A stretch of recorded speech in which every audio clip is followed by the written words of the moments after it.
Greetings, everyone. Welcome to the 27th edition of the Educational Leadership Forum, focused on transforming education for human and planetary flourishing.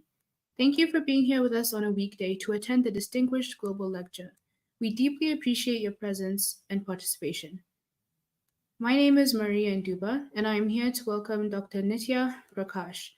We have the immense pleasure to honor and welcome Dr. Nitya. He is an accomplished author and a renowned expert in education technology, with 14 published books, including the upcoming Education 2050 Blueprint for 2050. He is the global CEO of Quality New Zealand Education, a mentor for startups at IIT Bombay, and a leading advocate for democratizing education, personalized learning, and technology in education. For that, let's go through a recap of our previous panel discussion session. We had Anamika Gupta, an education policy specialist, focused on the importance of democratizing education, emphasizing that it means making learning opportunities accessible and relevant to all learners, regardless of regional or societal divides. She highlighted the critical need for technology and integration in education, pointing out that simply providing ICT labs or devices is not enough. It's essential to ease teachers' perceptions about using technology in the classroom. Additionally, she emphasized the necessity of continuous digital literacy and skills training as part of both pre service and in service teacher education, ensuring that all educators are well equipped to integrate technology into their teaching practices. We also had Ozen Lily Liu, Head Partnership and UN Liaison Unit, underscoring the need to contextualize education and stressing the importance of understanding the educational environments in which learning occurs. She highlighted that education happens not just in schools, but also at home, within communities, and across society. Lilly emphasized that every individual, institution, and government has a role to play in supporting education rights, advocating for a collective approach to ensuring quality education for all. Finally, she called for greater collaboration between the private and public sectors, especially at the local level, to support the sustainability and infrastructure of education systems, ensuring they are well equipped to meet the needs of learners. Today, we will delve deeper into democratizing global education and its impact on gross enrollment ratio. For those of you who are new to the Education Leadership Forum, the Education Leadership Forum was started with a mission to provide an educational platform for educational leaders to shape, empower, and influence and advance the discourse on transforming education for human and planetary flourishing. Our goal is to create a space where experts, practitioners, and educational leaders from across the globe can come together to share their knowledge, insights, and best practices for achieving this critical mission. Through the Educational Leadership Forum online series, the Global Citizenship Foundation and the Council for Global Citizenship Education are committed to supporting educational leaders and educators in their efforts to transform education. We believe that by connecting with one another and sharing our ideas and experiences, we can create positive change in the world, ensure that all learners have the tools and resources they need to succeed. Whether you're an educator, administrator, or policymaker, we believe that you will come away with something valuable, a new idea, a fresh perspective, a new strategy that you can apply to be more successful at doing what you do best.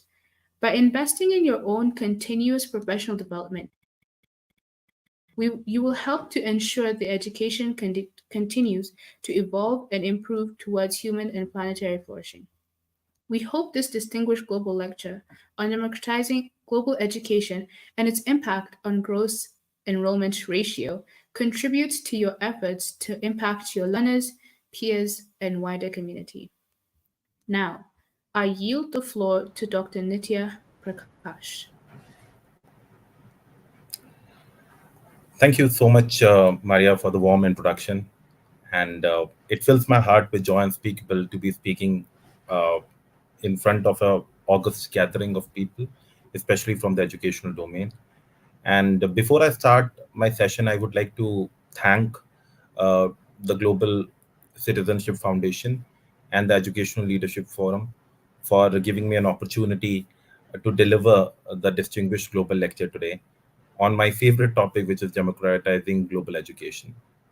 But before I start, I want to start with a quote by Honorable ex-President of India, Dr. Zakir Hussain, who said that education is the prime instrument of national purpose.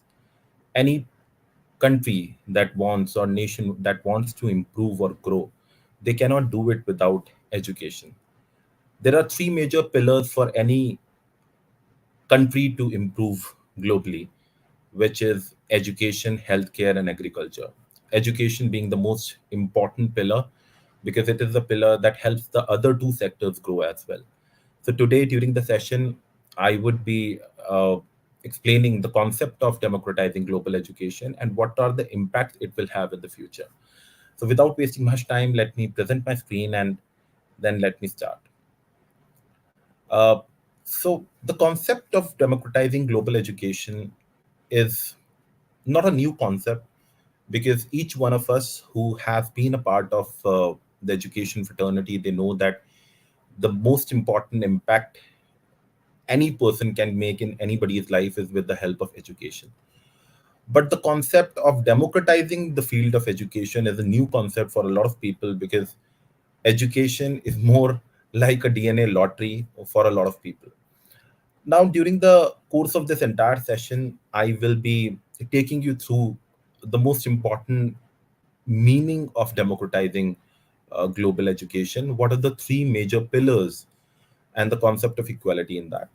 Uh, and then we will talk about the problem statement why democratizing education is extremely important at this time, at this time of the junction of this century where we will have a lot of new technologies coming up, and then the cost of education is bound to rise. But with the help of democratizing global education, how we are going to change the entire narrative. We will also look at the social impact of this. I will take you through a new concept called angels versus demons, in which I'll talk about how the organizations are evolving themselves from being a demon to an angel and vice versa.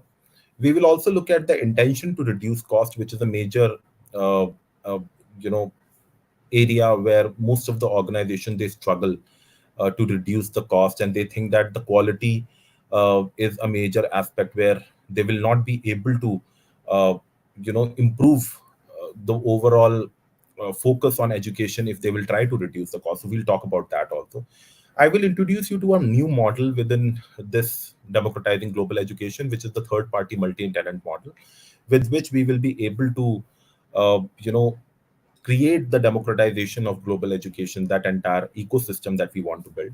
I will also take you through the Japanese concept of my ikigai, which talks about a student's well-being and how it impacts the learners across the globe. We will also look at the GER, the gross enrollment ratio of United States of America. We'll also look at how it differs from the US offline universities as well as the online universities. Then we will look at how this problem solving is happening. And last but not least, how the talent supply chain concept works in democratizing global education. So now, the concept of democratizing global education is a concept which talks about three major pillars of quality education. That is to make the education accessible, affordable, and inclusive. And that is irrespective, regardless of the location or background of an individual. So, a person in a small town of India or Africa or US, any part of the world, if they want to access good quality education, it should be affordable, accessible, and inclusive. He should not have the foundation of not being able to access good quality education because of its barriers, proximity, anything else.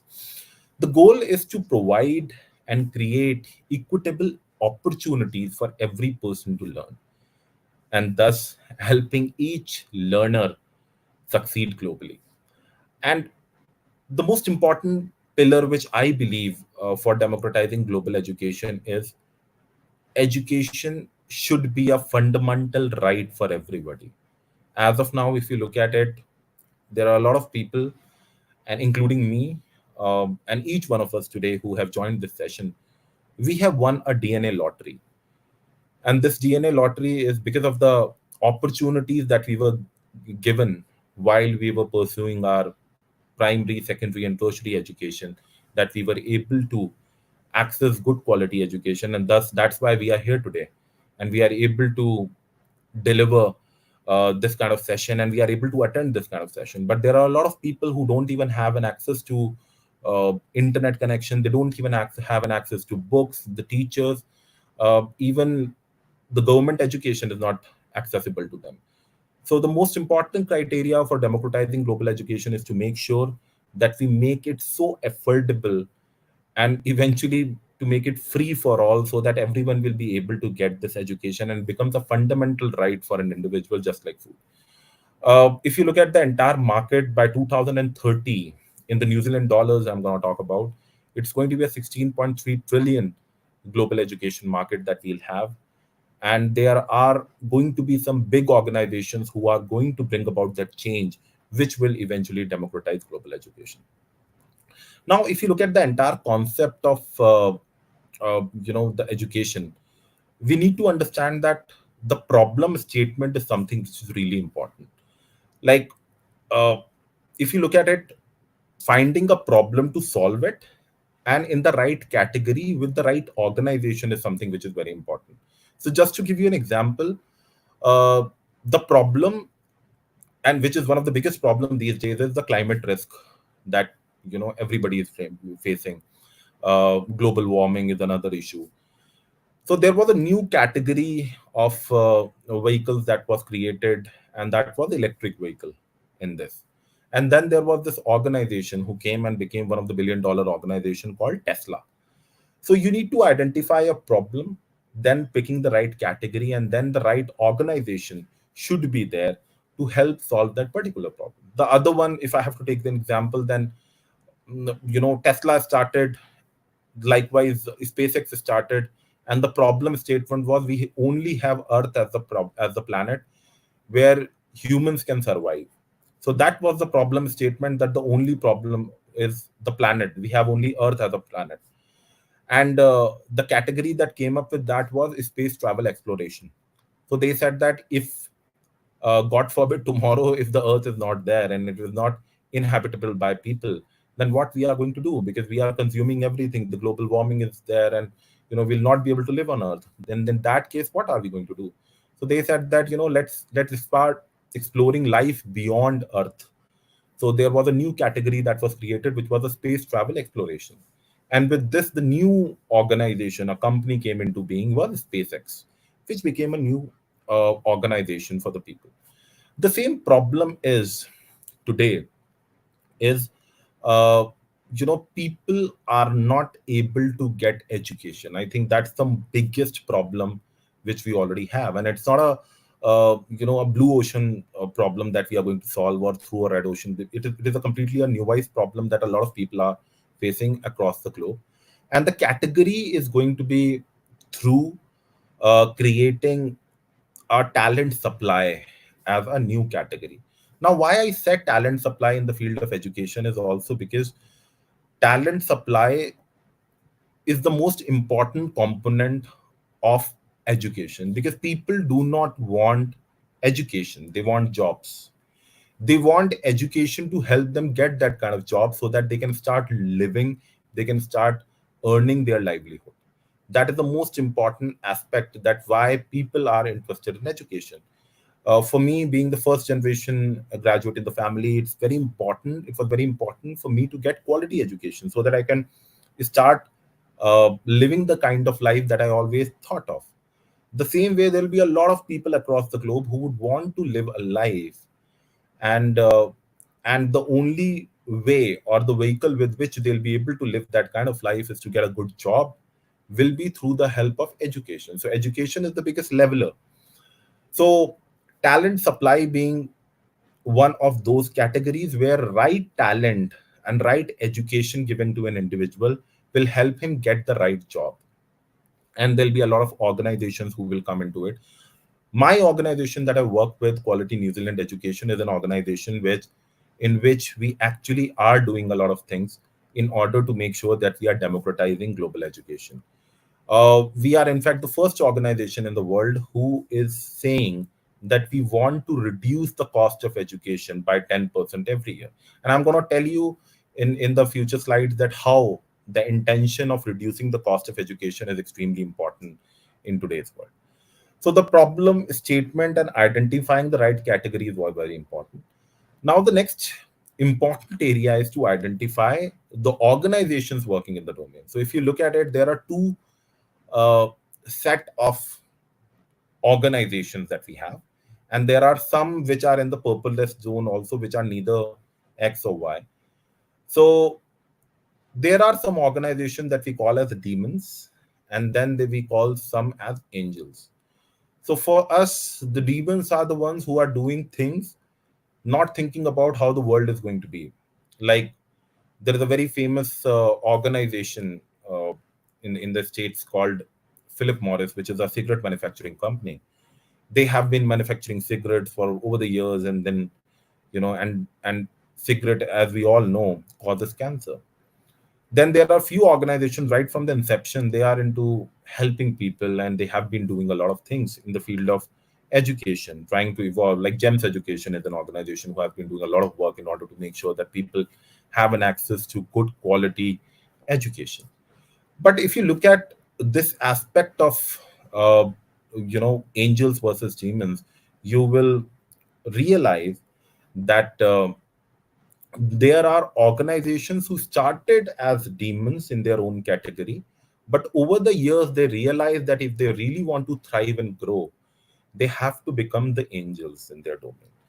The concept applies for Philip Morris, where they started. Now they have started manufacturing e-cigarettes. They do a lot of CSR activities, and the biggest area in which majority of the organizations do good activities where they want to change their entire image is with the help of education. So Philip Morris, that started as a cigarette manufacturing company, is now also into CSR, and they are helping and building institutions, educational institutions across the globe, and they are doing a lot of CSR work. And now they are also saying that instead of burning a cigarette, you can have an e-cigarette, which will not impact the environment to that extent which other cigarettes do. The same way Pepsi, Facebook, they have evolved themselves from the demon concept to an angel these days by doing a lot of philanthropic activities. And then we have Microsoft, organizations like Microsoft, who started as a mercenary in the field of IT and technology, and now with the Bills and Melinda Gates Foundation, they do a lot of philanthropic work. So the concept over here is that organizations over the year have who were considered demons in their particular domain, they eventually want to grow and evolve into an angel organization, and some eventually end up becoming super angels as well. Like in India, we have an organization called Tata, which is the global entity. They do a lot of CSR activities, and they have been doing this over the years.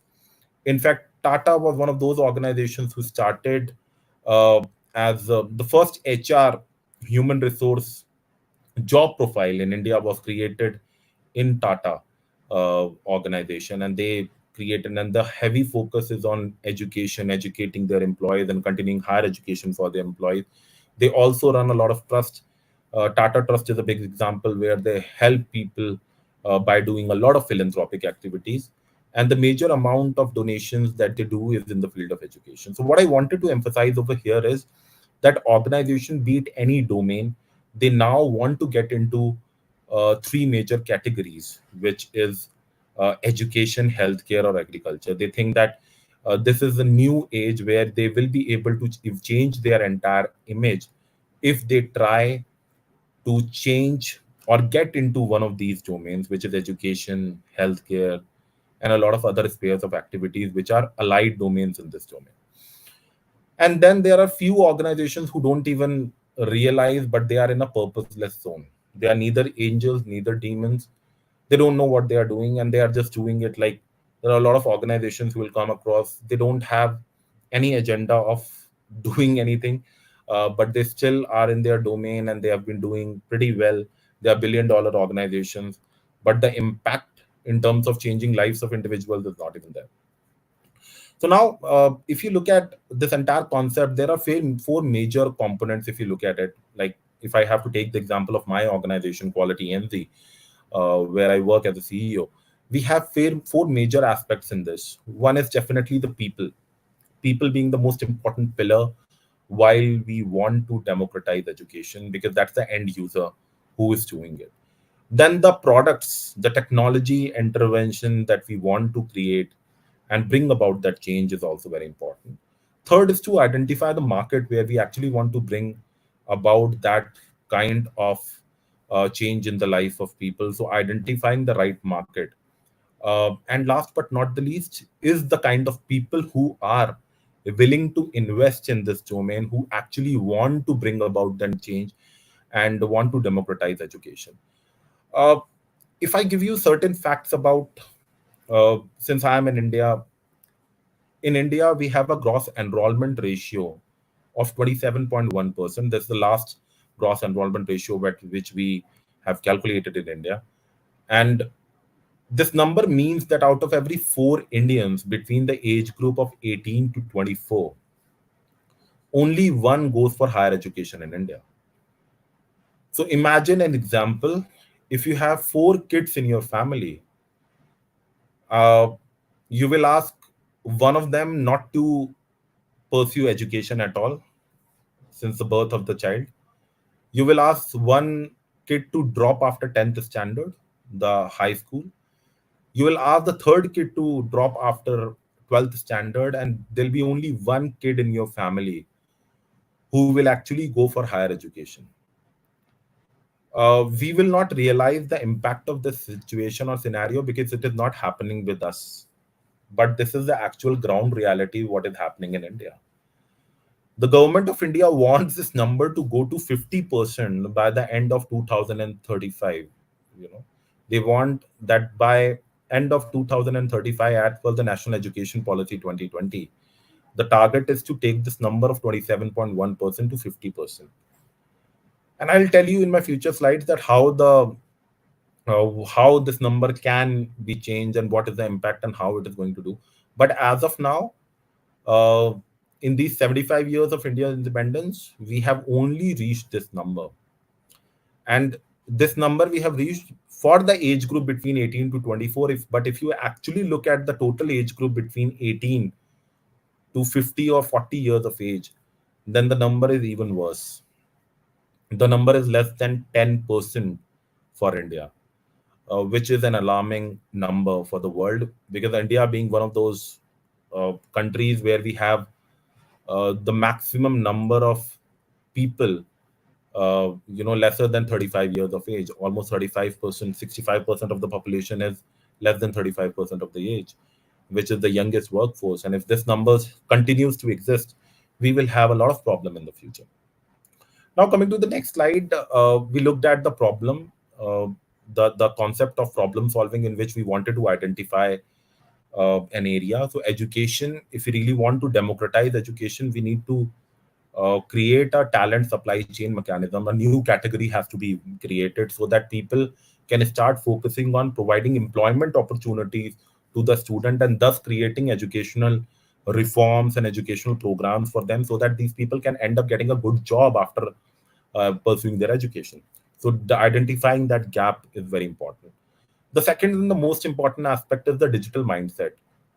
Today, after the pandemic, we have realized that anything that we want to do in our life, uh, and especially after pandemic, we have realized that without the intervention of technology, we cannot solve most of the problem. That's why on 4th of September 2020, in India, uh, the credit cycle for the distance online as well as regular degree programs was made the same by University Grants Commission of India. That is the sole reason where the emphasis is now more on digitization rather than being digital. To tell you the difference between the two, uh, making something digital is like taking the photocopy of a document and converting into an image, scanned image as a digital version of that. Now, with the help of that digital copy, if you are able to create a presentation and have some graphics and animations as it, that's the digitization process. So we need to create that kind of mindset where people are able to understand the digitization mechanism rather than looking at the digital concept of it. The processes need to evolve. There have to be some areas where the digital only capability should be there, that we call in our lingo as DOCs. So we need to identify which are the most essential, important, and commodity activities which are actually changing the entire world, and then focusing more on the essential components being solved by digital mindset rather than solving the commodity or important item, because that can take some time, but the essential concepts of education should now be solved with the help of technology's intervention. The third part is the cost. And I think in the future slides I'm going to tell you and I'm going to show you, a lot of people don't realize, but the cost is a concept of intention to reduce the cost. When I say intention to reduce the cost, then I'm actually trying to say that how much we are charging for education these days is actually not the actual cost of education. If you really want to reduce with an intention to reduce the cost of education, it can happen. And trust me when I say this, because I keep interacting with global educational partners across the globe, where we keep telling them that we are an organization who want to reduce the cost of education, and majority of them, without even realizing that even after reducing the cost of the education, still there will be organizations who will become $1 billion organization. But with the intention to reduce them, that they don't want to have. They think that when we say reducing the cost of education, we are also saying that the quality of education will also be reduced, but which is not the correct statement. The correct statement is, in spite of the fact that we do not alter the quality of education, rather we are improving the cost of education. If we have the intention to reduce the cost of education, we can do it. And that can only happen when we focus on the bottom of the pyramid, which are the key people and the majority of the people who are there. And then we look and focus on the massive user base, where this change is very important. And some of the markets which I believe are India, Africa, where education is extremely important if we really want to change the world, and bring about that kind of change in the lives of those people. Then the last aspect for the social impact for democratizing global education is the focus, whether we actually want to be a user focused organization or a usage focused organization. So just to give you an example between the two, uh, almost 20 years ago, if somebody 30 years ago, if somebody would have asked you to invest money in GM, General Motors, or in Uber, because Uber did not even exist at that point of time, uh, people would have loved to invest money in General Motors because that was one organization that was doing pretty well. But you can have only X number of cars which are being sold. But if you have those cars, or maybe majority of cars being used for n number of rides by the people, then the number and the volume goes exponentially high. So you need to understand whether you only want to see the user as an entity, or you really want to see the usage of how many people are using it. So if to give you an example, if I curated a course on organizational development for for a small set of people and giving it to them and subscribing that course only to those restricted number of people, I will have only 40 or 50 people. The moment I take this particular course and upload it on an online forum where I will give an access to the people who ever across the globe wants to have that, then the usage for the program will go automatically high. So instead of focusing on the user part of it, where the number of people can be very limited, um, if we focus more on the volume, the usage part of it, where the n number of users will come, irrespective of which country, continent, which part of the world they are coming, they can still have those numbers. Thus, and but when I say this, the usage will definitely not have the kind of cost that the user will pay in order to have access to the course. So 30 people paying for a program facilitated by me might be very high, rather than lakhs of people having an access of that program in the e-learning mode will be very less as compared to those people who are getting it from face to face or through a very small cohort session. We also need to understand that the concept is very important to focus on the very specific area where the user is the receiver and not the payer. When I say this, I meant to say that, and I want to give the example of Google as an organization. Google as an organization, if you look at it, there the user is not paying anything. User is the receiver. He is able to access information through Google. But in order to supply that information, a lot of organizations pay so that they can reach out to that particular user who is trying to retrieve that information through Google. So this concept where user is receiver and not payer has to be there.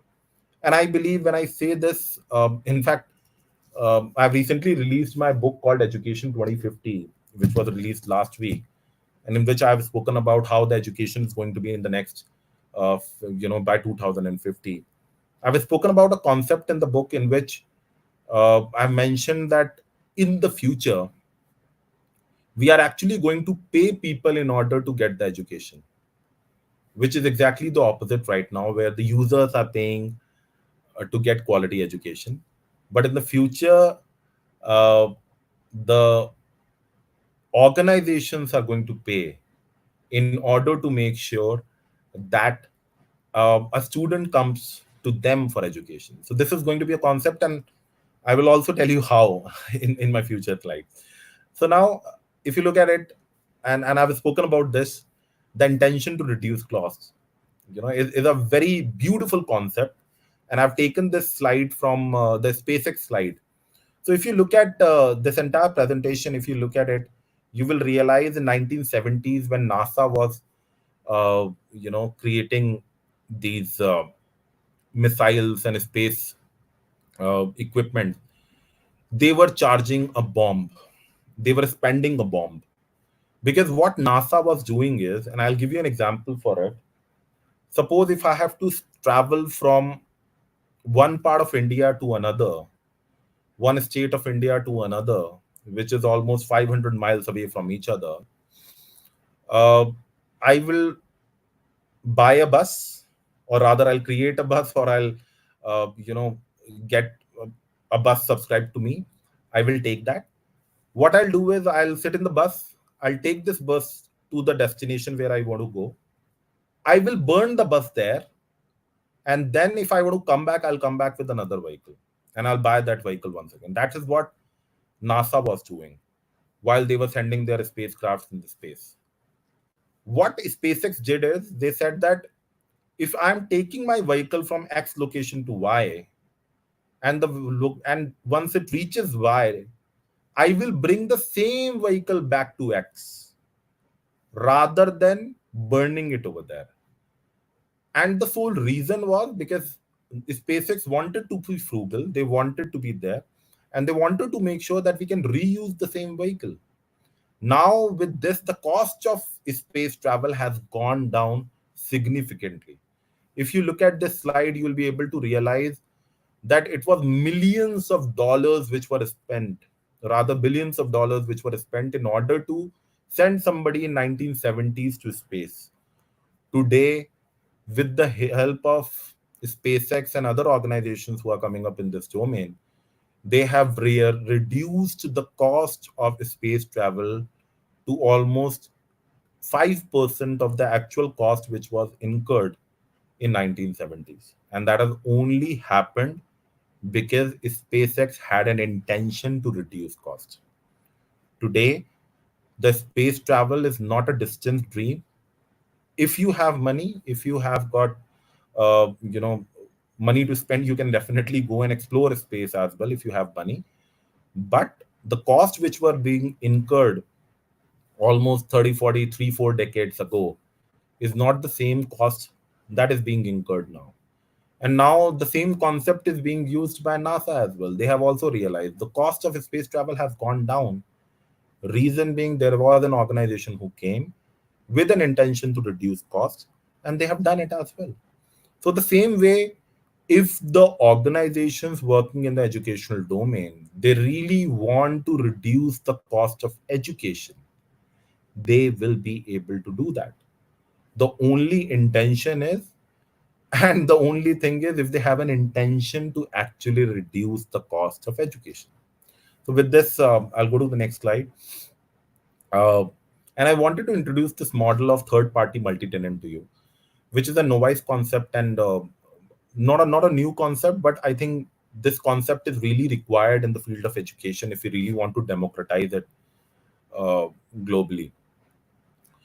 There was this organization who became a very small part in 1950s and 60s, especially in the 70s, which was a credit card unit of Bank of America. It started as a small department within Bank of America for credit cards, and slowly and gradually, that department started giving credit cards to a lot of people and became an authority. Then there were other banks who reached out to Bank of America and they said that we also want to start something, our own credit card. And since you have been issuing credit cards through your bank, we want to take the help of your department. Like this, there were several banks who lined up and they started using the services, which was initially an internal department of Bank of America. And then later on, in 1990, Bank of America decided to make it a new entity, a new organization uh, outside Bank of America. And with this, the Visa as an organization was born. And Visa became a name today, where every household name today, which whose everybody knows. And Visa also became a leveler in the field of banking. When I say a leveler in the field of banking, I mean to say that irrespective of the bank that you have, if you have Visa's stamp on your card, on your credit card, it will have the same weightage everywhere across the globe wherever you go, where Visa is acceptable. No matter, even if I am Bank of America or Bank of Somalia or Bank of Maharashtra or any other XYZ bank, my reputation of credit card would have varied if there was no stamp of Visa on that. But today, if irrespective of any bank that you have, if I have the stamp of Visa on my credit card, the credit card will be acceptable across everywhere. And when I say this, I want to tell you this: the world's biggest financial institution is not a bank, but an organization like Visa, who are only and only facilitators of banking process, the transactions these organizations are doing. So they created an organization which helped other banks create the credit card mechanism. And today, when you go and shop across the globe, you see uh, the stickers printed over there: Visa and MasterCard are acceptable over there. That also shows the credibility that these organizations have earned over the year.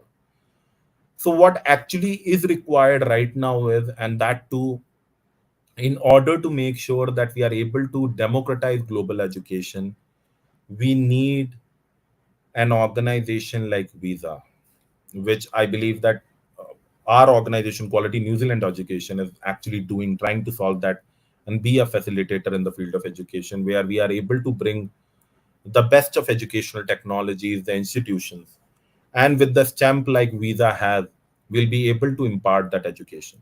Because today, when we talk about the quality of education, we do not know what kind of quality education we are actually getting. When I say this, what kind of quality education we are getting, let me tell you, there are some parts of India and Africa where we do not have an access of internet. Not just India and Africa, but there are other parts of the world as well where we do not have an access to quality education, not even internet. How to make sure that we are able to bring equity in the lives of those people, making sure that these people are able to access quality education, and also ensuring that somebody who is studying in a small village of India or Africa or maybe US or any other part of the world, if they are studying and they are accessing the content irrespective of their geographical barriers, if they have done that particular certificate program, they will have an equal weightage across the globe. and their education will be acceptable throughout. That is the most important concept of democratizing global education. So with the help of an organization who will come, who will vet the educational certifications across the globe, which will help people understand that today, if this educational program is accredited by this XYZ organization, it will have the same quality standards which any other organization will have. We have few organizations who are doing it, but they are very specifically doing in certain domains.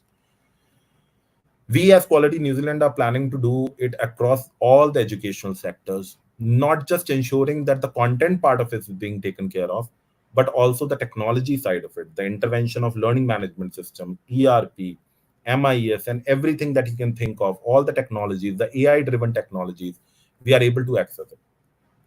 So the third party multi-tenant model is extremely important, and it is going to be the model which is going to change and revolutionize education across the globe. So this is how we are going to do it. So as I said in my previous slides also, that we need to identify the essential, important, and commodity items in a university or an educational institution is very important.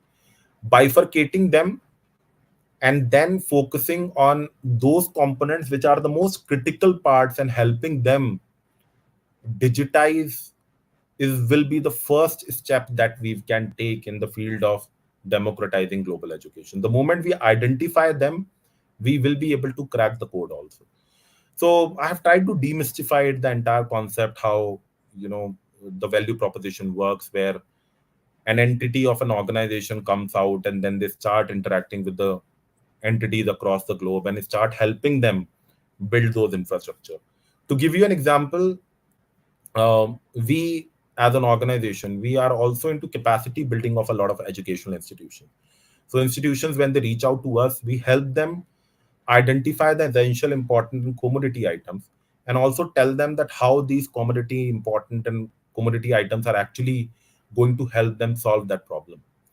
So the physical digits, and we call it phygital these days, where physical and digital, they do not have a barrier, and there is a mix of that.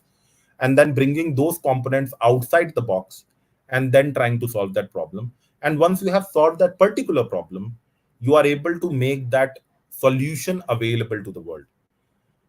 For example, if you have created an examination module in your organization and it is doing pretty well in your organization for the past 2 3 years, now you will release that examination modules for other universities and peers as well, so that they can have an access and they can also replicate the same structure. Now, for a new entity, instead of starting from scratch, they can have an access to the solution that you have already curated for your students, and they will be able to replicate it. Now they can start focusing on some new problem where they can do it, and then you all help each other, and we go all grow together. So this was more like a concept which I wanted to tell you about the third party multi-tenant, how it is going to be very important for our educational streams, for our educational institutions. And we actually need organizations like Visa in the field of education, who are not just educating the educational institutions, but also facilitating educational as a transaction for their end user, helping them do it better with better quality. And the most important aspect of this entire third party multi-tenant model is to create a level playing field for all. That means an institution in a small village of India and an institution in United States of America, an Ivy League institution, the quality of education will be the same in these two institutions if we are able to actually implement the third party multi-tenant model. We will have Harvards coming from and Ivy League colleges coming from small parts of Africa and India, where people will be able to change their lives, and they will also come and say that with the help of this education, I'm changing the world. So we are waiting for that, and I think there are few organizations just like us who are actually working on this domain and trying to make sure that we are able to provide good quality education for everybody, help the organizations grow, trying to make sure that the quality of education is always there, without forgetting the most important aspect, which is the end user, the student who's trying to learn. Now, When I say that the cost of education increases decreases, people actually don't realize uh, that when you are not charging the user, you become 1000x in terms of your profitability. Today everybody talks about Google as a big firm, as a big organization which is changing the world, and the biggest problem that Google solved was to make sure that advertising is not limited to only a few people. It made advertising much more accessible for any person across the globe. And you are able to see your real time output also. Because initially, when there were newspapers, if you are doing anything, if you are publishing your advertisement, you don't even know the impact of your newspaper advertisement.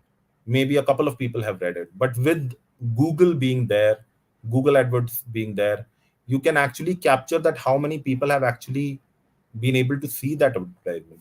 What is the impact? How many leads I have generated? So it has made the lives of a lot of people easier. There is another organization called AWS, Amazon Web Services. And people don't even know that almost 70-80% of Amazon's total revenue comes from Amazon Web Services. Amazon retail is what we know, but Amazon Web Services is a much bigger entity if you compare it with retail. And in fact, Amazon retail in many parts of the world is a loss making business for Amazon. But because of Amazon retail, they are able to also market Amazon Web Services. That's why it is a profitable venture. So, having said that, I want to show this picture and this image in which I want to focus and tell you that you grow X as an organization when the user pays in full. You become 10x when the user finances, get it financed from other organization, get it sponsored from some organization, take the loan and do it. You become 100x as an organization when the user is not the payer, where they are getting is sponsored. They eventually have to pay tomorrow, but they are not the payer.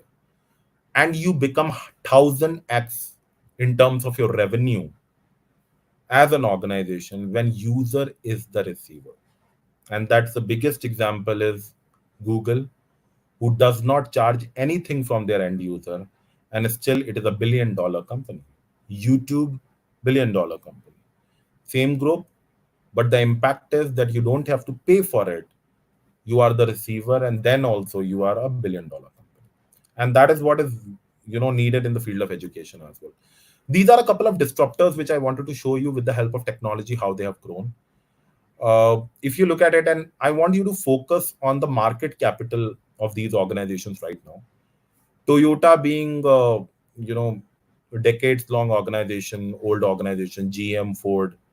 Now there are two new organizations which are there, the new age organization, which is Tesla and BYD. In terms of revenue, Toyota is doing 260 billion, GM is doing 150 billion, Ford is doing 150 billion, Tesla 75 billion, and BYD 50 billion. But if you focus and look at their the profit sharing and the profit earnings, if you look at it, then Toyota is only making 7x, GM 5x, Ford 4x, Tesla 45x, and BYD 50x. And the market capitalization, if you look at it, Toyota is $200 billion market cap. Uh, the GM has 55, Ford has $55 billion, Tesla is $500 billion, and BYD is $100 billion. So those are the actual disruptors in the market, and those are the disruptors we actually need in the field of education, who are going to change it, who are going to show it that the new age learning is the one which is needed for the world.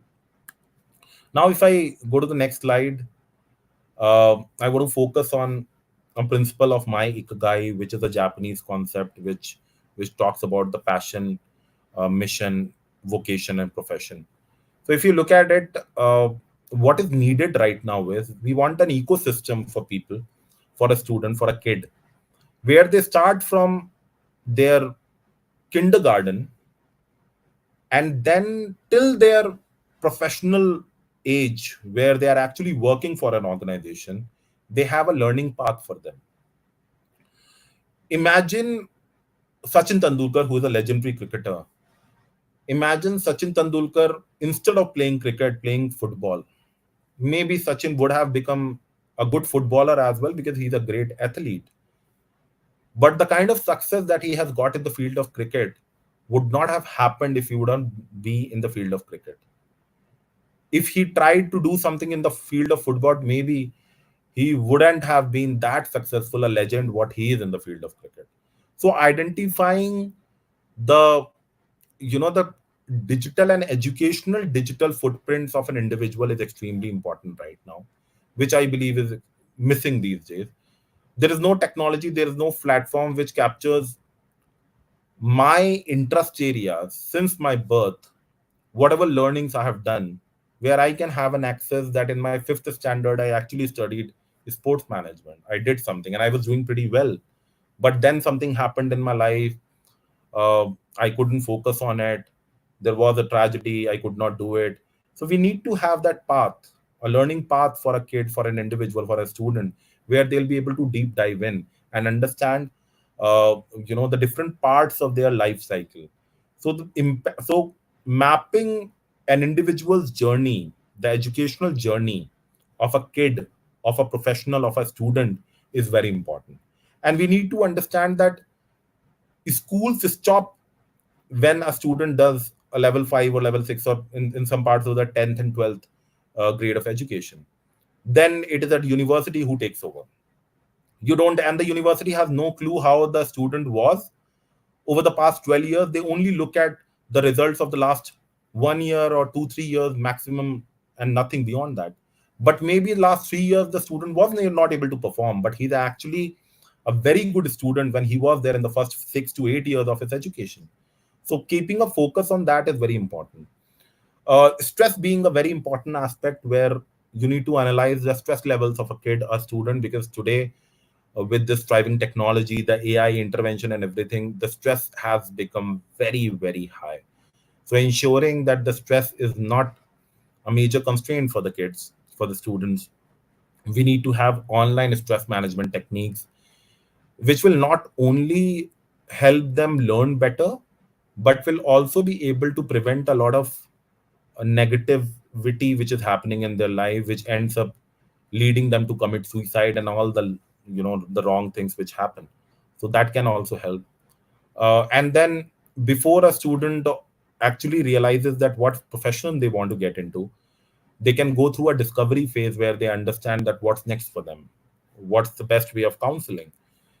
Today, if I have to take a counseling from somebody and if I want to get into the field of sports management, if a sportsman counsels me in that domain, that will be helpful for me.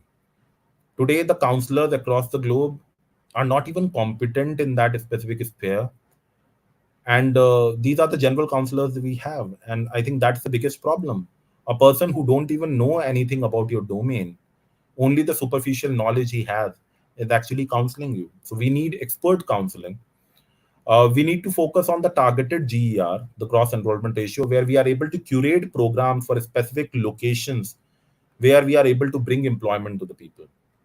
We need to focus on the blue collar and white collar. We need to create job opportunities where people are going to learn and change their life. And last but not last the least, we need to create an ecosystem where the educational institutions can grow, they can get access to quality students, and they are being able to provide their education products, the offerings at a very affordable cost to the students. Now, this is something which is extremely important, and I think you will be able to realize and understand. On my left hand side, there are 10 universities of United States of America: Harvard, MIT, Stanford, Princeton, Penn, Yale. These are the top 10 universities that we have. On my right hand side, there are also top 10 universities of US, and I'll tell you which are the top 10, in which category they are. We have Western Governors University, we have Arizona State University, Walden University, Strayer, Grand Canyon, American Public University, University of Phoenix. And I am very sure majority of you who are attending the session today, you will realize that on my right hand side, Majority of the names which I have taken, many of you not even know that these universities existed. But trust me, they are also the top 10 universities of United States of America. And I'll show you in the next slide, you will understand how. In this slide, if you look at it, the left hand side, those top 10 universities, which include Harvard, MIT, Yale, University of California, CIT, Princeton. Uh, Look at the total number of enrollments in these universities. And on the right hand side, look at the top 10 online universities of US, which include Western Governor, University of Phoenix, Strayer, Walden, Arizona State University. And if you compare the numbers between the two, you will realize that the offline universities, clubbing all of them together, might not even exist, even exceed what Western's Governors University and Southern New Hampshire University are doing if you club them together. This is the actual reality, that how the online education is changing the world. Today, United States of America has a total gross enrollment ratio of 88.6%. That means out of every 10 American citizens, 9 go for higher education in USA. And in this total number of 88.6, almost 50% of the contribution is through online education, where they actually don't have to visit an online university, and they can do everything from the comfort of their home, and side by side doing what they want to do, any job that they want to do. In India, we have a total GER of 27.1%, which means out of every 4 Indians in the age group of 18 to 24, only one goes for higher education. And in this, the contribution of online education is 0.001%, which is not even 1% of this number. And the government aims to increase the GER of gross enrollment ratio of India to 50% by 2035 as per the national education policy. And this is not at all doable without the intervention of online education in the world. So that's why online education is the new thing. And if they really want to increase the gross enrollment ratio and actually want to democratize education in the world, we need to focus on online education with the help of intervention of technology. That's why it is needed. And that's how it is going to change the world. So this was just an example from the US universities. And now, in order to do it, how do we do it actually? This is the biggest question. How do we do it? Because today we don't have those technologies where you actually know what are the areas where you need to focus on. Content writing 5 years ago, if somebody would have said, people were like, they were doing their degree programs in content writing. But today, with the chat GPT being there, content writing is no longer going to be a profession. We will have prompt engineers instead of content writers, who will be able to give those prompts to the AI chatbot, who will be able to create content for it, and even at a faster rate with much more accuracy. When I say this, I am not saying that we are replacing humans, but technology is definitely evolving, and we need to identify those skill sets which are going to be there in the future, and how these skill sets are going to evolve in the future. What is going to be the most critical skill sets which are going to be there?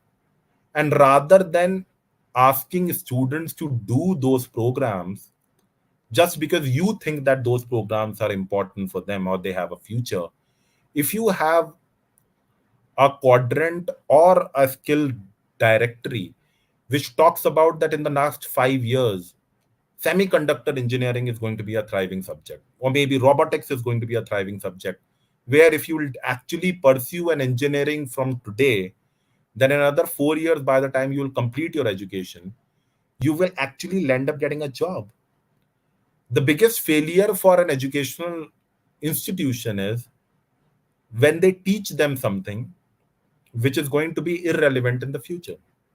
This is what happened in India when a lot of institutions who were charging a bomb to the kids for giving them an education in the field of content writing. And today, the career doesn't even exist. We have prompt engineers who know how to get the content which somebody writes for 3 hours in 5 minutes. So understanding those critical areas of skills which are going to be there in the future, some near critical and then not so critical areas which are also very important, because we want to grow as an as a country, as a nation, as a global entity. Very important. But if you really want to make sure that you want to thrive in the future, you need to focus on the critical skill sets which are going to be there, the future skill sets which are going to be there, relevant for those specific profiles, and then educate people for that.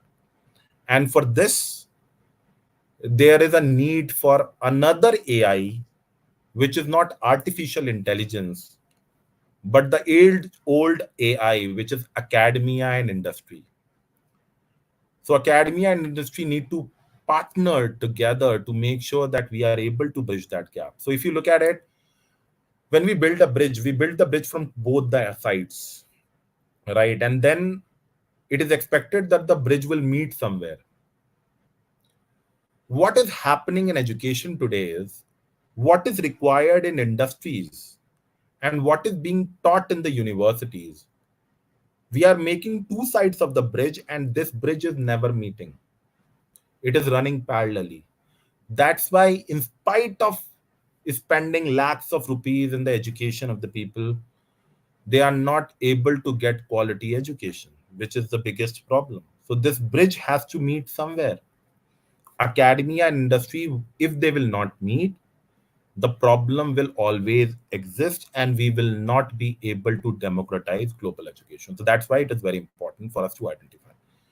Now, this is the skill gap problem, which is very important. And I think if you look at it, there's a huge demand and supply problem in a lot of countries, which includes India and Africa and other parts of the world, Middle East, US, UK, where they need people in specific domains and areas, but they don't have qualified people for it. Because in those areas, if you look at it, people actually, instead of studying those subjects which will give them better employment opportunities, they are studying age old subjects which are not even relevant anymore. We need to make sure, if we really want to democratize global education, we need to unlearn a lot of things. We need to delete a lot of things in our educational concepts. And that is how it is going to impact the total educational fraternity. Delete the areas which are not relevant anymore. It can be a part of the history, but it is not going to be a part of the current subject that they are studying. It is good to know, but it is not need to know information for them. So focus on more on those areas which is going to be more critical in the future, and also for them to get better employment opportunities in the future as required by the industry. Now, this is something which I wanted to mention, and I think the cost of education for the past 10, 20 years, or maybe since India's independence, if I talk about, has always gone up. And the education inflation today stands at 10%. That means today, if you are paying $10,000 for the education of your kid, after 10 years, it's going to be exactly 10 times of what you are paying today. Because the inflation is going to be at the rate of 10% minimum every year. And if you are thinking with the same kind of income that you are generating, you will not be able to give that kind of quality education to the world.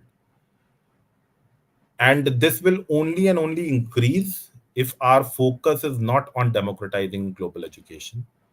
We need to have the intention to reduce the cost of education. And I can bet on this that there will be organizations who will be reducing the cost of education 10% every year. And when I say this, a lot of people, they think that this is a joke.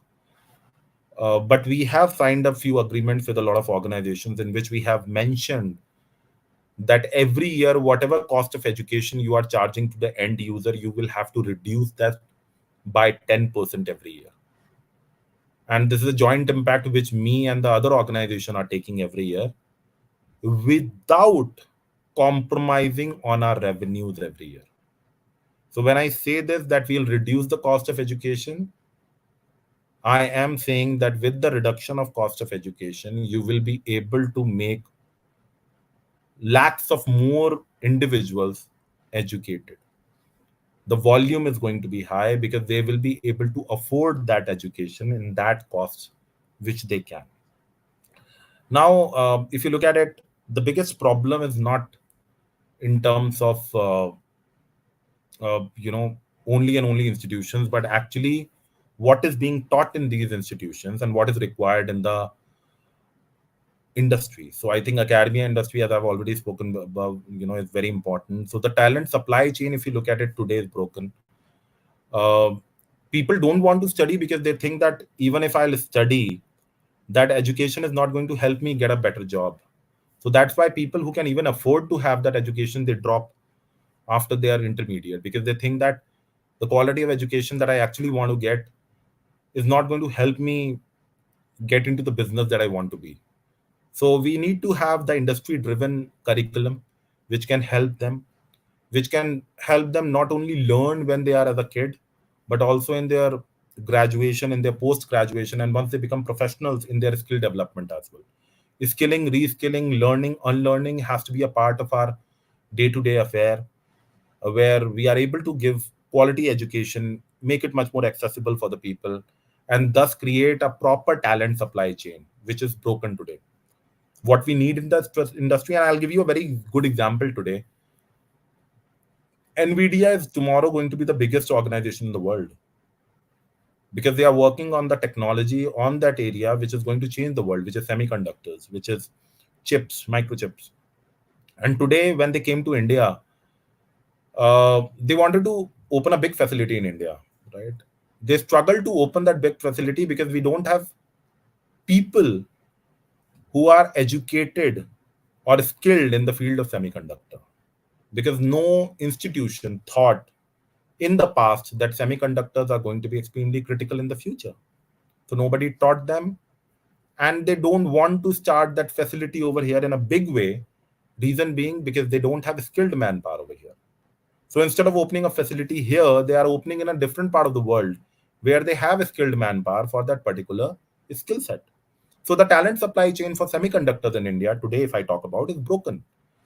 But if you really look at the other country who actually thought about semiconductor at least 5 or 6 or maybe a decade ago, was able to attract Nvidia today because they have skilled manpower over there. That is what is needed, that the future skills which are very important, the talent which is needed for those skills, we are preparing our kids, our students for those particular skills, and thus providing them better employment opportunities in the future. Majority of the institutions are solving only one side of the Rubik's cube. We are only looking at only maybe job readiness. Some of them are only and only looking at the quality of education. Some are only looking at that aspect where they want to grow, open more institutions. Some are only looking at only lowering the cost of education, like government institutions. But if we really want to solve this problem, we have to solve each side of the Rubik's cube.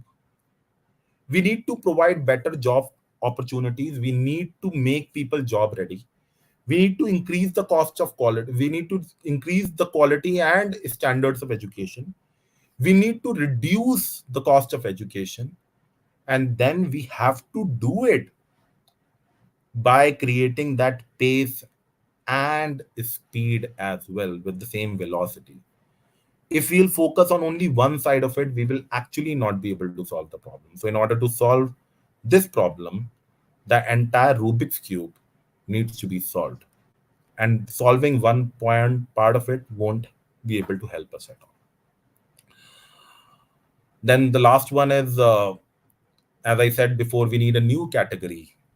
And when I say this new category, I mean to say that we need a new talent supply chain as a new category, where new educators, new educational institutions will thrive and grow, and they will prepare people for the skill sets which are required for the people for the future, and thus democratizing global education with the help of technology and technological products.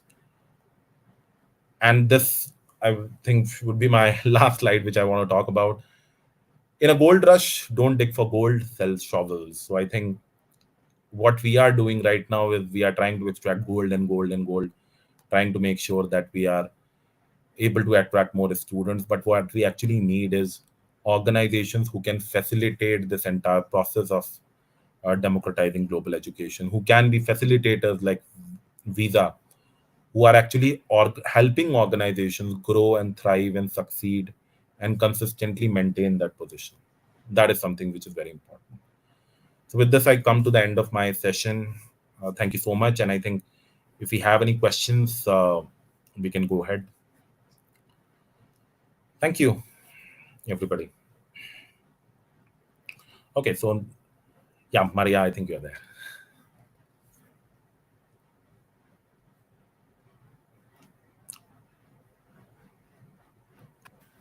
Yes, am I audible? Yes, you are audible, Maria. All right. Thank you, Dr. Prakash, for a wonderful discussion today. So, we will be taking the questions now. We want to bring up as many questions as possible within the limited time left. Please Sure. type any questions in the Q&A box if you have not done so already, and we will now be presenting them. But firstly, make sure that you give a bit of context to the question that you're asking so that the doctor can, answer them better. So, should I take one So, question, I think, at a time, Maria? first we have a question. Yes, yeah. Okay. So, I think, So, we have yeah, go a ahead. question by,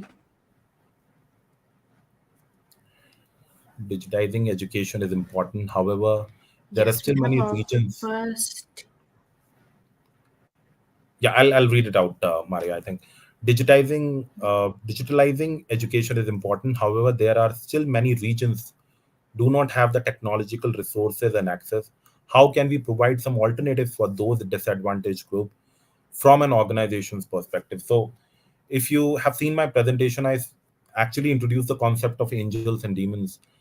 So a lot of demons who were there, now they are getting into the angel mode, and they are funding a lot of different parts of the world, where they are actually helping them in their capacity building. So approaching them should be the right approach of ensuring that we are able to get those technological resources. Apart from that, this will not be possible without the intervention of the third party multi-tenant model. So we need facilitators who can help educational institutions grow, the areas grow. Because if you really want to have an access to an online education, if you are doing it without broadband, it is feasible in a way that we are able to provide them with a computer system, uploading the information, then doing it. But if you look at the scalability of this aspect, it will not work. So scalability can only happen with a third party multi-tenant and the usage of the angels concept, the super angels concept over there. Thank you. I hope I answered your question. Yeah. Okay. We have the question from Maria now. Uh, Within the context of democratizing intentions to reduce the cost of education at all levels, what are the challenges and opportunities in contextualizing education across different cultures, social, and economic environments? It's a very good question. The intention to reduce the cost is irrespective of these barriers. There is a concept that we actually look at it, and the concept is mice, in which money, ideology, competition, and ego. These are the four pillars for any organization when they actually have an intention to reduce the cost. Some want to reduce the cost because they are looking at more volume of the people who are coming. Some people actually want to do it because they have an ideology that they want to reduce the cost. Some are doing because other competitors who are there in their specific area, they are also doing it, so they want to do it. And some actually want to be the first one in their country to start doing it. And some people do it only out of their ego, because they think that somebody massages their ego and they think that they can do it. So these barriers, if you look at it, cultural barriers, social and economic barriers, they do not exist if you have the intention to reduce the cost. And when I said this, I actually mean to say, because we as an organization, we work in New Zealand, which is a very developed country, United States of America, and then we replicated the same model in India and Africa as well, where we are not as great in terms of our economy as US or New Zealand is. So these barriers actually don't exist. I hope I answered your question, Maria. Right. Okay, let's go to the other question. Since you talked about the relationship between democratizing and digitalization of education to ensure equity, in which ways the civil society can help, especially in the context of the essential needs of visa like organization? The most important area where civil societies can actually help is uh, helping the third party multi tenant connecting with those organizations who exist in the ecosystem. Having said that, I mean to say this: when Visa started, they started with a few banks only, which were only and only existing in United States of America. Now Visa is present in more than 70, 80 countries. And that has only happened because people were able to connect them with those people also who were not a part of that privileged section of society. So if you really want to bring that equity, the civil societies will play a very important role, because civil societies actually help, and they act as a forum where the views and challenges of those small educational institutions or educational companies can be put on the right track, and they can actually reach out to the companies who are creating technologies to disrupt and help them solve that problem. So I think the voice is very important of these civil institutions, civil societies, where they will help channelize them in the right direction and bring that, those reviews of those people who are not able to go to them directly, and act as a channel for them. Thank you. I hope I answered your question. What strategies can be implemented to ensure that the education system increase access and enhance the quality of education, particularly in preparing students for real world challenges and employment opportunities? The most important aspect is preparing them for the future technologies. In every country, we need to have a targeted GER, gross enrollment ratio approach. And I'll explain you with a very small example over there. In India, we opened a very big temple of Lord Rama, which has become a tourist destination for a lot of people, and people come across the globe to that particular part of the world of India. And it's a very small village in India where we have this, uh, not a very big city like the capital of that particular state. And they have also opened an international airport in that particular village. The international airport did not come up overnight. They took at least 6 7 years to build that airport of that international standards and quality.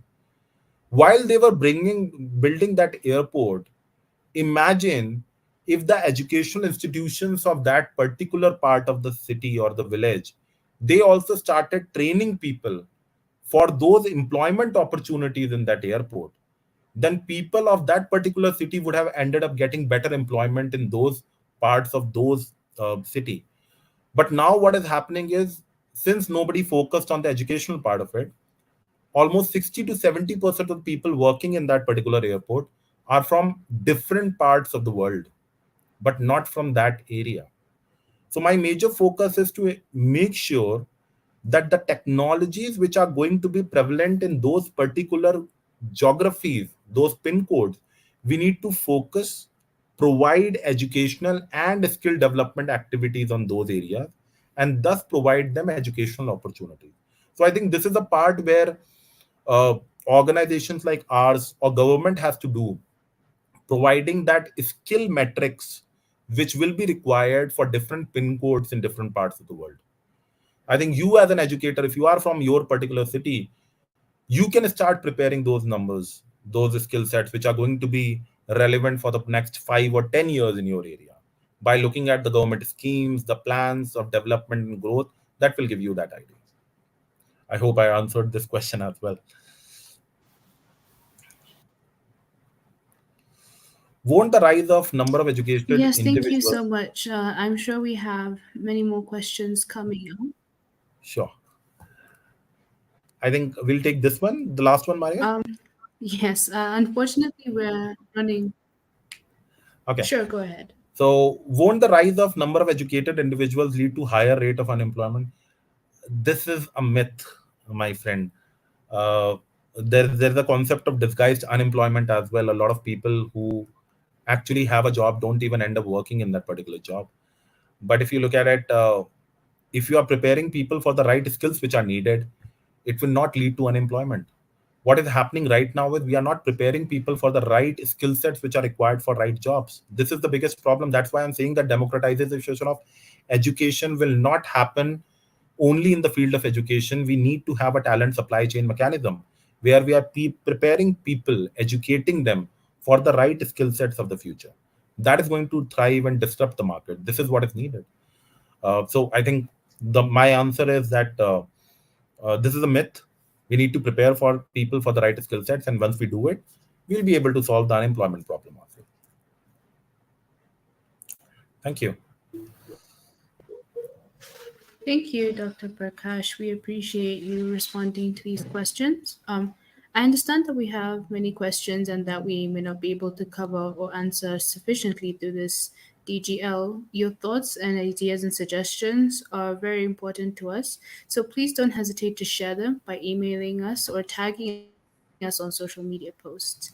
Thank you, Dr. Nitya, for honoring our invitation to this global lecture and sharing such insightful knowledge with our audience.